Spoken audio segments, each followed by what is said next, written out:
नमस्कार। रीति मुक्ति काव्य धारा के सिरमौर कवि घनानंद जी के जीवन काल का अध्ययन करेंगे। इनका जन्म 1689 ईस्वी के आसपास हुआ और 1739 ईस्वी में वे नादिर शाह के सैनिकों के द्वारा मारे गए। ये तत्कालीन मुगल बादशाह मोहम्मद शाह रंगीले के यहाँ मीर मुंशी का काम करते थे। ये अच्छे गायक और श्रेष्ठ कवि थे। किंवदंती है कि सुजान नामक नर्तकी को वे प्यार करते थे। विराग होने पर वे वृंदावन गए और वैष्णव होकर काव्य रचना करने लगे। 1739 में जब नादिर शाह ने दिल्ली पर आक्रमण किया तब उनके सिपाहियों ने मथुरा और वृंदावन पर भी धावा बोला। बादशाह का मीर मुंशी जानकर घनानंद को भी उन्होंने पकड़ा और इनसे जर जर जर 3 बार सोना सोना सोना मांगा। घनानंद ने 3 मुट्ठी धूल उन्हें यह कहते हुए दे दी, रज रज रज रज धूल धूल धूल।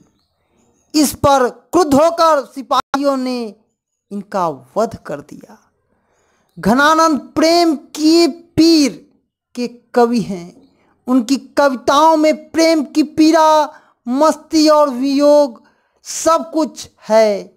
आचार्य शुक्ल के अनुसार प्रेम मार्ग का ऐसा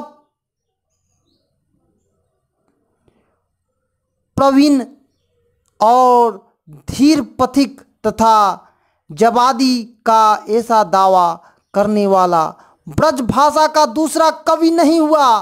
वियोग में सच्चा प्रेमी जो वेदना सहता है, उसके चित्त में जो विभिन्न तरंगे उठती है, उनका चित्रण घनानंद ने किया। घनानंद वियोग दशा का चित्रण करते समय अलंकारों रूढ़ियाओं का सहारा लेने नहीं दौड़ते। वे बाह्य चेष्टाओं पर ही कम ध्यान देते। वे वेदना के ताप और मनोविकार या वस्तुओं का नया आयाम अर्थात पहले न देखा गया उनका कोई नया रूप पक्ष देख लेते। इसे ही ध्यान में रखकर शुक्ल जी ने उन्हें लक्ष्मणी, मूर्तिमता और प्रयोग वैचित्र का ऐसा कवि कहा जैसे कवि उनके 225 वर्ष बाद छायावाद काल में प्रकट हुए।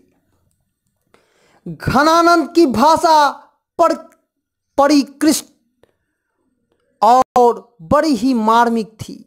वे ब्रज भाषा उनके सवैये और घनाक्षरी अत्यंत प्रसिद्ध है। घनानंद की प्रमुख ग्रंथ सुजान सागर, विरह लीला और रस केली बल्ली आदि है।